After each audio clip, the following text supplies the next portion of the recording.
بسم اللہ الرحمن الرحیم۔ فرمایا کہ کامل ایمان کی 4 علامتیں۔ ایک حدیث میں رسول اللہ صلی اللہ علیہ وسلم نے ارشاد فرمایا، یعنی جو شخص کسی کو کچھ دے تو اللہ کے لیے دے، اور اگر کسی کو کسی چیز سے روکے اور منع کرے تو اللہ کے لیے منع کرے، اور اگر کسی سے محبت کرے تو اللہ کے لیے کرے، اور اگر کسی سے بغض رکھے تو اللہ کے لیے رکھے، تو اس کا ایمان کامل ہے۔ حضور اقدس صلی اللہ علیہ وسلم نے ایسے شخص کی ایمان کامل ہونے کی گواہی دی ہے۔ اس حدیث میں حضور پاک صلی اللہ علیہ وسلم نے 4 چیزیں ایمان کے کمال کی علامت بتائیں۔ پہلی علامت یہ ہے کہ جب دے تو اللہ کے لیے دے۔ اس کا مطلب یہ ہے کہ اگر کسی نیکی کے موقع پر کچھ خرچ کر رہا ہے تو وہ خرچ کرنا اللہ کے لیے ہو۔ آدمی اپنی ضروریات میں بھی خرچ کرتا ہے، اہل و عیال پر بھی خرچ کرتا ہے، صدقہ خیرات بھی کرتا ہے۔ ان تمام مواقع پر خرچ کرتے وقت اللہ کو راضی کرنے کی نیت ہو۔ صدقہ کرنے میں، صدقہ خیرات میں آدمی یہ نیت کرے کہ یہ صدقہ میں اس لیے دے رہا ہوں تاکہ اللہ تعالیٰ راضی ہو جائیں اور اپنے فضل و کرم سے اس کا ثواب مجھے عطا فرمائے۔ اور صدقہ دینے سے احسان جتلانا یا نام و نمود اور دکھاوا مقصود نہ ہو تو اس وقت یہ صدقہ دینا اللہ کے لیے ہوگا۔ دوسری علامت یہ ہے کہ اگر روکے تو اللہ کے لیے روکے۔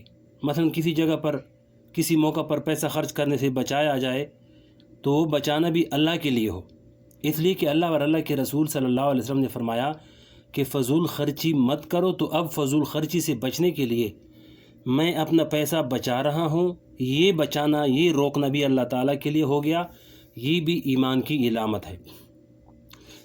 تیسری اور چوتھی علامت۔ تیسری علامت یہ ہے کہ اگر کسی سے محبت کرے تو وہ بھی اللہ کے لیے کرے۔ مثلا کسی اللہ والے سے جو محبت ہو جاتی ہے تو یہ محبت پیسہ کمانے کے لیے نہیں ہوتی، بلکہ ان سے محبت اس لیے ہوتی ہے کہ ان سے تعلق رکھیں گے تو ہمارا دینی فائدہ ہوگا اور اللہ تعالیٰ راضی ہو جائیں گے۔ یہ محبت صرف اللہ کے لیے ہے اور ایمان کی علامت ہے۔ اسی طرح اس کی ہر محبت رضا الہی کی خاطر ہو۔ چوتھی علامت یہ ہے کہ بغض اور غصہ بھی اللہ کے لیے ہو۔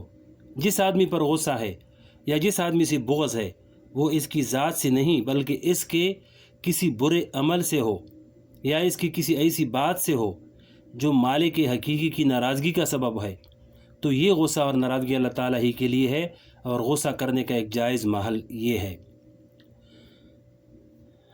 آگے فرمایا کہ ذات سے نفرت نہ کریں۔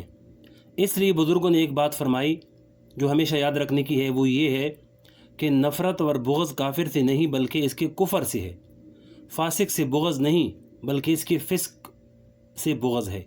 نفرت اور بغض گناہگار سے نہیں بلکہ اس کے گناہ سے ہے۔ جو آدمی فسق و فجور اور گناہ کے اندر مبتلا ہے، اس کی ذات غصے کا محل نہیں ہے بلکہ اس کا فعل غصے کا محل ہے۔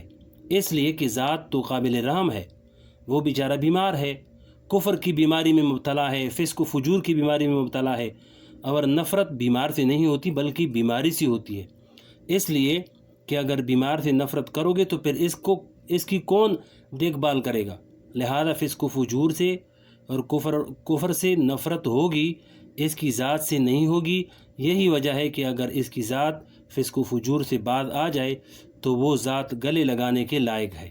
اس لیے کہ ذات کے اعتبار سے اس سے کوئی پریشانی اور کوئی ضد نہیں۔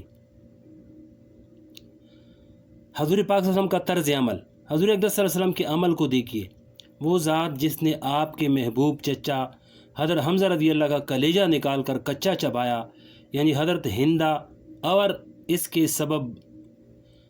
جو اس کے سبب بنے یعنی حضرت وحشی رضی اللہ تعالیٰ عنہ، جب یہ دونوں اسلام کے دائرے میں داخل ہو گئے اور اسلام قبول کر لیا تو اب وہ آپ صلی اللہ علیہ وسلم کے اسلامی بہن اور بھائی بن گئے۔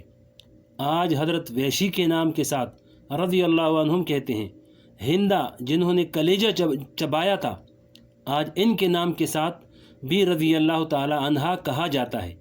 بات دراصل یہ تھی کہ ان کی ذات سے کوئی نفرت نہیں تھی بلکہ ان کے فعل اور ان کے اعتقاد سے نفرت تھی، اور جب وہ برا فعل اور برا اعتقاد ختم ہو گیا تو اب ان سے نفرت کا سوال ہی پیدا نہیں ہوتا۔ خواجہ نظام الدین اولیاء کا ایک واقعہ۔ حضرت خواجہ نظام الدین اولیاء رحمۃ اللہ علیہ اولیاء اللہ میں اونچا مقام رکھتے ہیں۔ ان کے زمانے میں ایک بڑے عالم اور فقیہ مولانا حکیم ضیاء الدین صاحب رحمۃ اللہ علیہ موجود تھے۔ حضرت خواجہ نظام الدین اولیاء رحمۃ اللہ علیہ بحیثیت صوفی کے مشہور تھے، اور یہ بڑے عالم، مفتی اور فقیہ کی حیثیت سے مشہور تھے۔ اور حضرت خواجہ نظام الدین رحمۃ اللہ علیہ سماع کو جائز کہتے تھے۔ بہت سے صوفیاء کے ہاں سماع کا رواج تھا۔ سماع کا مطلب ہے کہ موسیقی کے آلات کے بغیر حمد و نعت وغیرہ کے عمدہ مضامین کے اشعار ترنم سے یا بغیر ترنم کے محض خوش آوازی سے کسی کا پڑھنا اور دوسروں کا اسے خوش عقیدگی اور محبت سے سننا۔ بعض صوفیاء اس کی اجازت دیتے تھے، اور بہت سے فقہاء اور مفتی حضرات اس سماع کو بھی جائز نہیں کہتے تھے بلکہ بدعت قرار دیتے تھے۔ چنانچہ ان کے زمانے کے مولانا حکیم الدین ضیاء صاحب نے بھی سماع کے ناجائز ہونے کا فتویٰ دیا تھا، اور حضرت نظام الدین اولیاء رحمۃ اللہ علیہ سماع سنتے تھے۔ جب مولانا حکیم ضیاء الدین صاحب رحمۃ اللہ علیہ کی وفات کا وقت قریب آیا تو حضرت خواجہ نظام الدین اولیاء رحمۃ اللہ علیہ ان کی عیادت اور مزاج پرسی کے لیے تشریف لے گئے، اور یہ اطلاع کرائی کہ جا کر حکیم ضیاء الدین صاحب سے عرض کیا جائے کہ نظام الدین مزاج پرسی کے لیے حاضر ہوا ہے۔ اندر سے حکیم ضیاء الدین صاحب نے جواب بھجوایا کہ ان کو باہر روک دیں، میں مرنے کے وقت کسی بدعتی کی صورت دیکھنا نہیں چاہتا۔ خواجہ نظام الدین اولیاء رحمۃ اللہ علیہ نے جواب بھجوایا کہ ان سے عرض کر دو کہ بدعت سے توبہ کرنے کے لیے حاضر ہوا ہے۔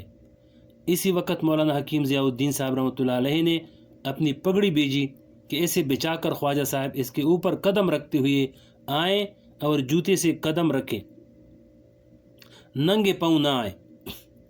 خواجہ صاحب نے پگڑی کو اٹھا کر سر پر رکھا کہ یہ میرے لیے دستار فضیلت ہے۔ اسی شان سے اندر تشریف لے گئے، آ کر مصافحہ کیا اور بیٹھ گئے، اور حکیم ضیاء الدین صاحب رحمۃ اللہ علیہ کی طرف متوجہ ہوئے۔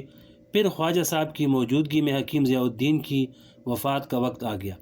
خواجہ صاحب نے فرمایا کہ الحمدللہ حکیم ضیاء الدین صاحب کو اللہ تعالیٰ نے قبول فرما لیا ہے کہ ترقی مدارج کے ساتھ ان کا انتقال ہوا۔ آپ نے دیکھا کہ ابھی تھوڑی دیر پہلے یہ حالت تھی کہ صورت دیکھنا گوارا نہیں تھی، لیکن تھوڑی دیر کے بعد یہ فرمایا کہ میری پگڑی پر پاؤں رکھ کر اندر تشریف لائیں۔ بہرحال جو بغض اور غصہ اللہ کے لیے ہوتا ہے وہ کبھی ذاتی دشمنیاں پیدا نہیں کرتا، وہ عداوتیں پیدا نہیں کرتا، وہ فتنے پیدا نہیں کرتا، کیونکہ جس آدمی سے بغض کیا جا رہا ہے، جس پر غصہ کیا جا رہا ہے، وہ بھی جانتا ہے کہ اس کو میری ذات سے دشمنی نہیں ہے بلکہ میرے خاص فعل سے اور خاص حرکت سے ہے۔ اسی وجہ سے لوگ اس کی بات کا برا نہیں مانتے، اس لیے کہ جانتے ہیں کہ یہ جو کچھ کہہ رہا ہے اللہ کے لیے کہہ رہا ہے۔ اس کو فرماتے ہیں من احب للہ و ابغض للہ، یعنی جس سے تعلق اور محبت ہے تو وہ بھی اللہ کے لیے ہے، اور جس سے بغض اور نفرت ہے تو وہ بھی اللہ کے لیے ہے۔ تو یہ غصے کا بہترین محل ہے، بشرطے کہ یہ غصہ شرعی حد کے اندر ہو۔ اللہ تعالیٰ یہ نعمت ہم کو عطا فرما دے کہ محبت ہو تو اللہ کے لیے ہو، غصہ اور بغض ہو تو وہ بھی اللہ کے لیے ہو، لیکن یہ غصہ ایسا ہونا چاہیے کہ اس کے منہ میں لگام پڑی ہوئی ہو کہ جہاں اللہ کے لیے غصہ کرنا ہے وہاں تو ہو، اور جہاں غصہ نہیں کرنا ہے وہاں لگام ڈال کر اس کو روک دو۔ آگے حضرت علی رضی اللہ کا واقعہ لے کے اگلے ویڈیو میں انشاءاللہ